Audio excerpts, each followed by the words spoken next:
United States chose war over progress. Now you're collapsing. While you wasted trillions fighting endless wars in the desert, China was building. They built factories, railroads, satellites, and global alliances. You built military bases, prisons, and grades. China invested in the future. You reinvested in bombs, oil, and debt. Now your bridges collapse. Your cities rot. Your youth drown in drugs and despair. You wonder what happened? You sold your soul for quarterly profits and handed your future to war contractors and Wall Street. You're not just in decline, you're in freefall. Morally bankrupt, economically hollow, socially broken.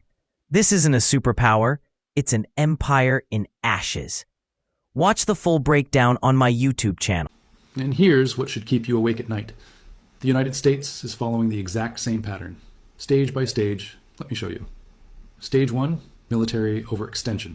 The United States has over 750 military bases in 80 countries.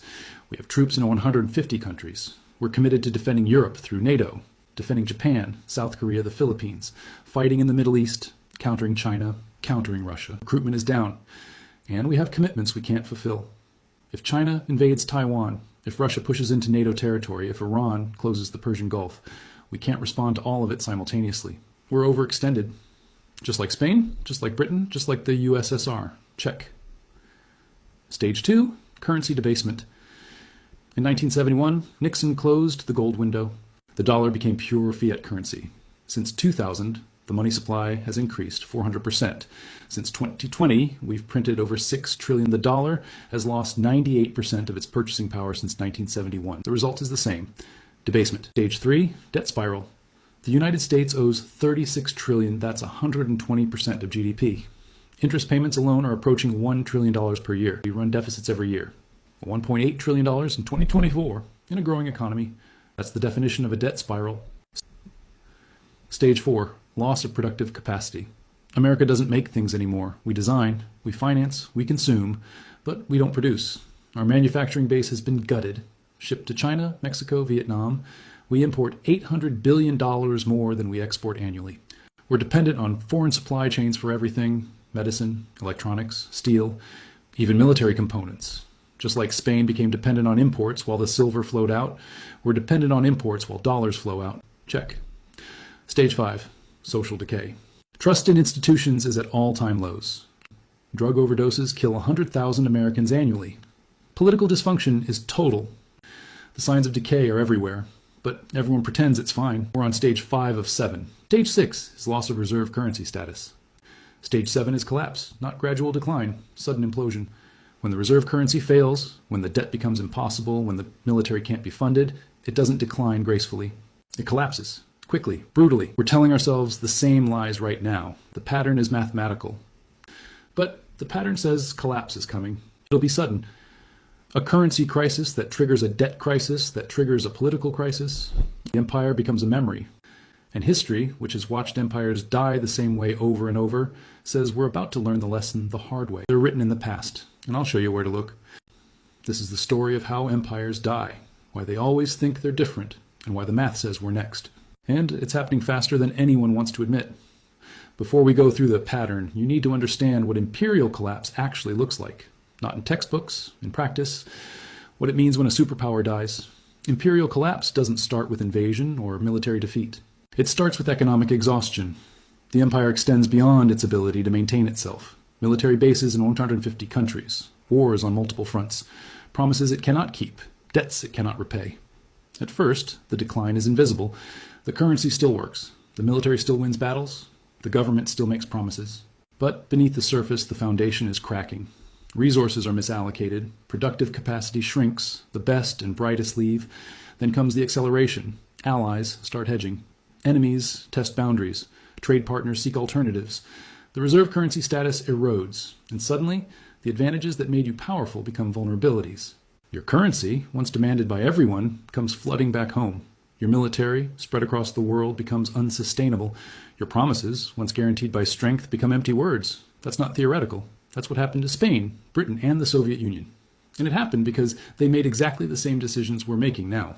They believed their power was permanent. They overextended militarily. They debased their currency. And they refused to accept reality until collapse was already underway. Let's look at how it actually happened 3 times, the exact same way. The United States just lost a war it didn't even know it was fighting. While Washington celebrates military victories and economic growth numbers, the real battlefield has shifted to something much more dangerous. The war for the global payment system. This week, something unprecedented happened in the shadows of international finance. Brazil quietly activated the BRICS bridge system, and for the first time in 80 years, major economies completed cross-border transactions without touching a single U.S. bank. The American media is not reporting this story, but I can tell you, as someone who spent decades inside the system, this is not just another trade deal. This is the financial equivalent of splitting the atom, and the explosion is coming. You see, the United States has enjoyed what we call monetary imperialism for nearly a century. Every time you buy oil, coffee, or electronics anywhere in the world, those transactions flow through New York banks. Washington collects a tax on every trade, every investment, every breath of the global economy. But that monopoly just ended, and most people don't even realize it happened. My name is Paulo Nogueira Batista Jr. I served as executive director at the International Monetary Fund. I sat across the table from finance ministers of collapsing nations. I know how empires fall. There is a US military base in Kosovo, so massive. And honestly, this country... You heard that right. There is a U.S. military base in Kosovo that was built by the U.S. government using American taxpayer money that is thousands of kilometers away from our own border. You know, we live in an interesting time right now in the United States where American politicians are claiming to be America first while subsidizing the defense of a made-up country like Kosovo that is thousands of kilometers away from our border while our border is left open. And let's not forget that in 2002, at the height of the war on terror, it was discovered that bond steel was used as a CIA black site to hold and interrogate suspected terrorists from the Middle East. I propose one thing to this Australian guy. How about you go down under to Australia and tell your government to finance with Australian taxpayer money the defense of Kosovo?